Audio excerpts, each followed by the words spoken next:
Airports have their own kind of chaos, a combination of excitement, exhaustion, and impatience all swirling together under fluorescent lights that never quite feel natural. I had just finished a long and stressful business trip, 4 days of back-to-back meetings, bad coffee, and pretending PowerPoints were interesting. All I wanted was a smooth, comfortable flight home. I'd earned that first-class ticket with miles that cost me years of travel. So when the boarding agent finally announced, "First-class passengers may now board," it felt like the finish line of a marathon I never signed up for. I grabbed my carry-on, thanked the gate agent, and stepped onto the jet bridge. A welcome blast of cool air hit my face, that perfect airplane AC that always feels 2 degrees too cold, but somehow refreshing.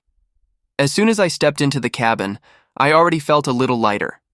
First class was calm, organized, peaceful, a world away from the crowded boarding area behind me. I looked down at my boarding pass. Seat 2A. Window. Plenty of legroom. One of the good ones. I walked down the aisle with the subtle relief of knowing I wouldn't be fighting for overhead bin space today, but as I turned into the second row, I stopped dead in my tracks. There she was, a woman with perfectly styled blonde hair that looked like it took an army of stylists to achieve. Oversized sunglasses, indoors, a bright pink designer handbag that was taking up half the seat, and a posture like she ruled the sky itself. She was sitting in my seat.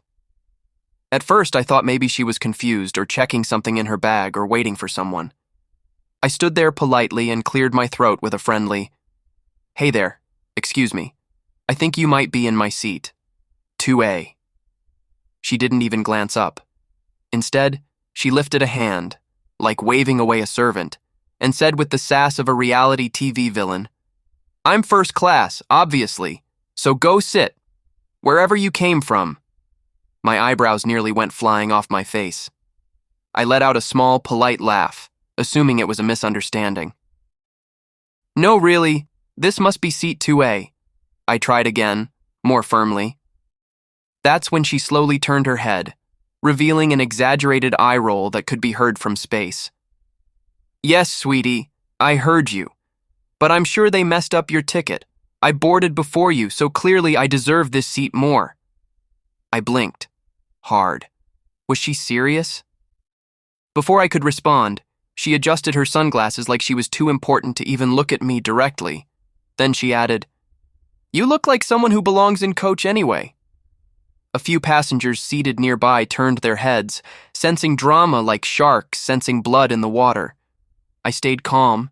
Years of flying had taught me not to engage with entitlement head-on. "Ma'am," I said simply, "this is definitely my seat." That was enough to set her off. She shot up like she was being personally attacked, blocking the entire row with her body and yelling loud enough that the back of the plane probably heard, "Why are you harassing me? You're making me feel unsafe." And there it was, the dramatic victim card. She clutched her handbag to her chest like I was trying to steal it. I raised my hand slightly in a peaceful gesture. Passengers whispered. A baby stopped crying just to watch. Right on cue, a flight attendant approached, Alex, the kind, calm type who had definitely dealt with 1,000 Karens before breakfast. "Is everything all right here?" he asked. Karen, yes, her name hadn't been confirmed yet, but she had the energy, immediately jumped into hysterics. "This man is threatening me. Make him move. He's trying to take my seat." Alex turned to me, and I handed over my boarding pass before she could spin more lies. He scanned it, nodded, and spoke professionally. "Sir is correct. 2A belongs to him. Ma'am, your assigned seat is 17C. The cabin went quiet. Karen froze like Wi-Fi in a storm. Then her face twisted into pure disbelief. 17C? Are you kidding me? That's an economy. I won't sit squeezed between peasants." A couple in row 3 chuckled. Someone definitely choked back a laugh. She pointed at me dramatically. "He doesn't deserve this seat. I boarded earlier, so I get first choice." Alex remained calm but firm. "That's not how airline seating works, ma'am. If you don't take your assigned seat, we can't depart." Her eyes narrowed into slits. "Oh, you'll regret this. she hissed at me. She leaned in closer and whispered like she was revealing a bombshell secret. I have powerful friends on this plane, important ones. You'll see what happens when you mess with me. She stomped past me into the aisle, muttering about how unfair life was. I sat down in 2A, finally sinking into the luxury seat I'd paid for. But even as I fastened my seatbelt, I couldn't shake the feeling. This wasn't over. And whatever powerful friend she had on board, I was about to find out. The cabin doors hadn't even closed yet, but the tension in first class felt thick enough to slice with the tiny plastic butter knife they give you with dinner. I tried to shake off the encounter with the seat-stealing Karen, but I could still feel her glare burning holes into the back of my head from economy. Alex, the flight attendant, gave me a sympathetic nod as he passed. "You handled that well," he whispered quietly. I just smiled slightly. If only that was the end of it. As boarding continued, a tall man in a navy blue suit walked on board, clearly someone important. His posture screamed confidence. His phone conversation screamed ego. "Yes, we're taking off soon. No, they better upgrade me like last time. I don't do coach." A perfect match for Karen, I thought jokingly. He ended the call and marched up to my row without hesitation, stopping right in front of my seat. Great. Round 2. He raised one eyebrow like he owned the rights to every luxury seat on Earth. "You're in my seat," he declared. I didn't even have time to react. Karen practically flew down the aisle from economy like a swooping hawk. "There you are, honey!" she shrieked, grabbing his arm. "This is the rude man who stole your seat." Ah, so this was the powerful friend she threatened me with.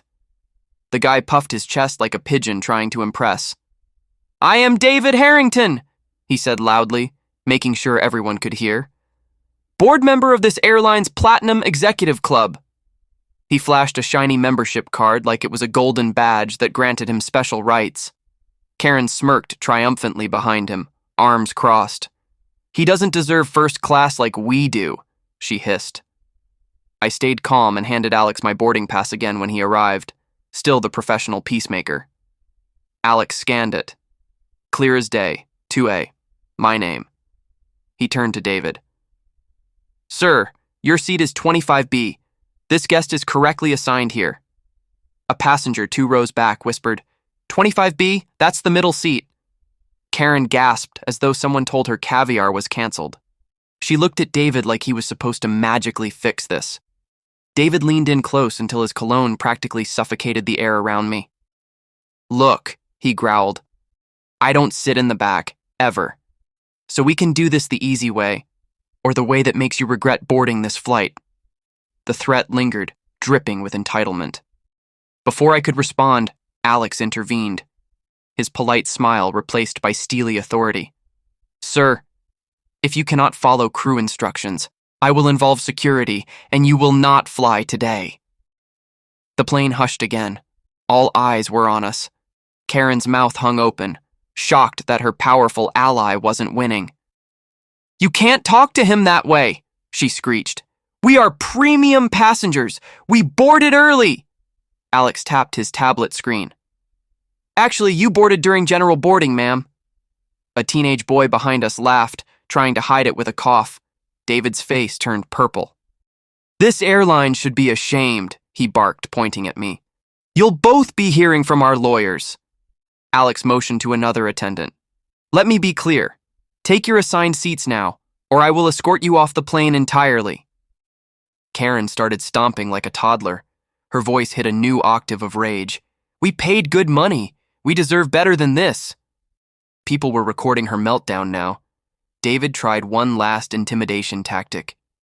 "You don't know who you're dealing with." I smiled calmly. "Neither do you." It was subtle, but it hit him. His jaw clenched tight. That's when a voice echoed from behind Karen. "Mom? Please, just sit down." Everyone blinked. We all discovered at the same time. The teenager recording her meltdown was her son. Red-faced, he tugged her sleeve desperately. The entitlement drained from her face for a split second, embarrassment poking through. But ego came roaring back quickly. "This isn't over," she snapped at me. Finally, both of them were forced to march, loudly, back toward economy, muttering insults about social hierarchies and disrespect. Alex leaned down. "If they give you any more trouble, let me know." I thanked him, finally settling back into my seat. Again. But the peace didn't last long.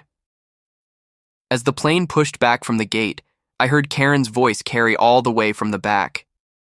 "We'll get him kicked off before we land, just wait." I stared out the window as the engines rumbled to life. Great. Not only was she still plotting, but she had a partner in crime, and a mid-flight grudge to burn. So much for a quiet trip home. The plane climbed steadily, clouds drifting past like slow-motion popcorn. But I couldn't relax. Every few minutes, I heard sharp whispers coming from the back, Karen and her ally plotting like villains in a bad reality TV show. "Make sure you record him," Karen hissed. "We'll report him and get him banned from flying." David grumbled in agreement, his ego bruised too badly to let the issue drop. I put on my headphones, trying to drown them out, but even noise-canceling technology isn't strong enough to mute a full-grown Karen. Then it happened. A loud thump, a squeal, and a commotion that made the entire row of overhead bins rattle. Karen was marching down the aisle again, dodging flight attendants like a linebacker, holding her phone out in front of her. "Excuse me! Excuse me!" she yelled, loud enough that the captain probably heard her in the cockpit. She pointed the camera directly at my face. "This man assaulted me earlier and threatened my family," she declared dramatically. Half the cabin gasped. Assault? Threatened her family? We hadn't even breathed the same air for the last 45 minutes. Her recording continued. "And I need witnesses to confirm it." She swung the phone to various startled passengers. A woman raised her book as a shield. A businessman pretended to sleep. A little girl blurted out, "He didn't do anything. You were yelling first." Karen gasped like she'd been shot. "How dare you talk to a grown-up that way?" she snapped, face reddening. The little girl's mother glared. "She has better manners than you." Karen ignored her and turned her phone back to me. "You will apologize to me now, publicly, or I will sue." I lowered my headphones slowly. "Ma'am, please go sit down before you get yourself removed from the plane." Wrong response. Karen shrieked, a sound between a squealing tire and a furious parrot. "Remove him! Remove him now!" Passengers were pulling out their phones one by one, multiple angles, multiple uploads being prepared. The internet was going to enjoy this. Alex rushed down the aisle, breathing heavily. "Ma'am, you cannot be out of your seat during beverage service. You are creating a safety hazard." Karen twisted the truth instantly. "He threatened me again. He said he'll hurt me if I speak." Alex raised one eyebrow. The disbelief on his face was priceless. "Ma'am," he said slowly, "you are not the victim here. You are disrupting the flight." But Karen wasn't finished. She gestured wildly toward David, still sulking in the back. "My fiancé is an executive platinum elite. He'll have you all fired." Passengers laughed, loudly this time. David shouted from behind, "Karen, sit down before they land this plane." She froze. That wasn't the support she expected. David hissed under his breath, "You're gonna get us banned! Stop it!" Passengers started chanting under their breath, "Sit! Sit! Sit!" Her face twisted into confusion, then panic. For the first time, she realized the crowd wasn't on her side. Still desperate, she tried a new play. "I need to speak to the captain, right now." Alex placed a firm hand in front of her. "That's it. You've disobeyed multiple instructions." He pulled a radio from his pocket. "This is Flight Attendant Alex, requesting law enforcement meet us at the gate. Passenger disturbance in cabin." Karen's eyes widened. "No, wait, I didn't do anything." She backed away slowly, suddenly timid. "You can't call the cops on me. I'm the victim." Her voice cracked, and for a moment, the fiery dragon became a lost child. Alex escorted her back to her seat. The plane finally settled, but the story wasn't over. 20 minutes later, Alex returned to me with a calm, apologetic smile. "I'm sorry about all that. Drinks and dessert are on us for the rest of the flight." That meant one thing. Karen and David were cut off completely. Looking back, I saw Karen deflated in her middle seat. No phone, no power, no allies. She stared at the seatback screen like it personally betrayed her. But then something happened that changed everything. A flight attendant approached her row with a folder. David opened it. Inside, a document he clearly recognized. His face went white. He looked at Karen, horrified. "You told me you paid for first class?" She blinked. I did. They downgraded me because they're jealous." David threw his head back in frustration. "You used my credit card points. That wasn't even supposed to go through." People whispered. "Oh, wow. She scammed her own fiancé? That explains a lot."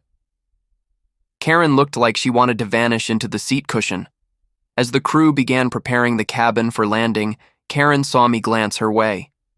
For the first time, she looked genuinely afraid of the consequences waiting at the airport. And she wasn't wrong.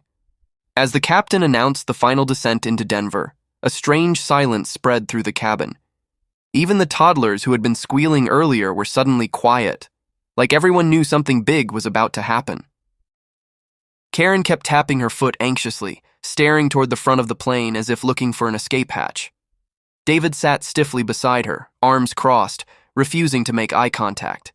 His loyalty had officially expired. When the wheels touched down, relief washed over the passengers, but Karen's dread grew thicker than turbulence clouds. As we taxied toward the gate, Alex's voice came over the PA.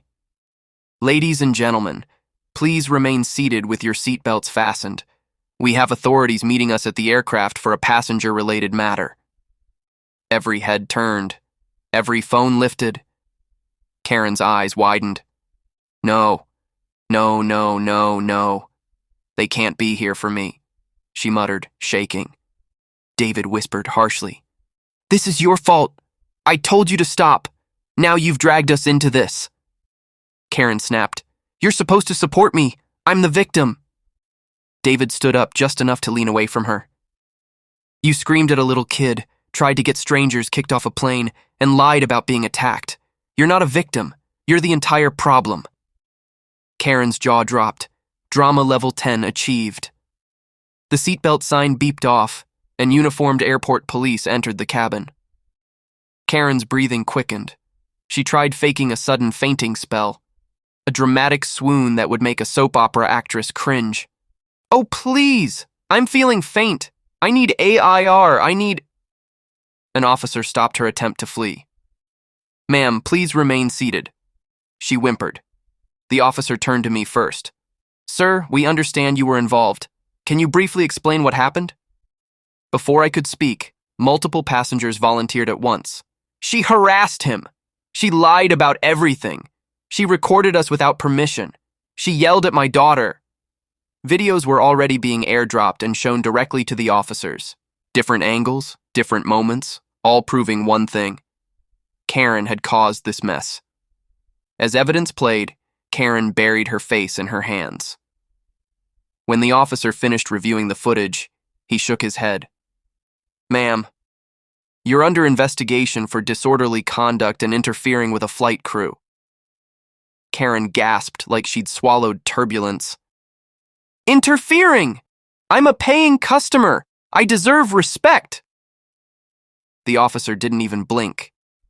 "You endangered the safety of this aircraft by ignoring multiple instructions and causing a severe disturbance mid-flight. Please stand." Karen desperately pointed toward David, her last lifeline. "He can explain. He knows I'm innocent." David looked at the cops, then at her, then said 4 words that ended their relationship forever. "I'm not with her." The breakup heard around the cabin. Karen shrieked, "You coward! You said you loved me!" David replied flatly, "I said I liked your cooking once. That's not love." Passengers laughed, loudly. The officer handcuffed Karen gently but firmly. "You can't do this! I'm special status! I will have your job!" She screamed until she was out of breath, then looked around and realized nobody cared anymore. Her reign of entitlement was over. As Karen was escorted out, Alex turned to the passengers with a relieved smile. "Thank you, everyone, for your patience. You handled the situation better than most." Applause filled the cabin, not for the airline, but for the defeat of a true villain. Alex then turned to me. "We'll be filing an incident report, but just to be clear, you are not in trouble. You handled yourself respectfully." I nodded with a smile. "And thank you for backing me up," I said. He whispered with a grin. "We love shutting down troublemakers. Makes the job more fun." Once outside, luggage collected and sanity restored, I spotted the little girl from earlier. She gave me a thumbs up. "Bye, mister. You're the good guy." Her mom added, "Don't let people like that ruin your day." I waved back. For the first time since boarding, I finally breathed easy. As I walked toward the airport exit, I saw Karen one last time, sitting on a bench surrounded by officers filling out paperwork. Her makeup smeared, her hair disheveled, her ego completely deflated. She saw me. I gave a small nod, not mocking, just final. Karen glared but said nothing, because for once, she had nothing left to say. I left with a story, and she left with charges. Altitude reached, entitlement denied. Justice landed smoothly.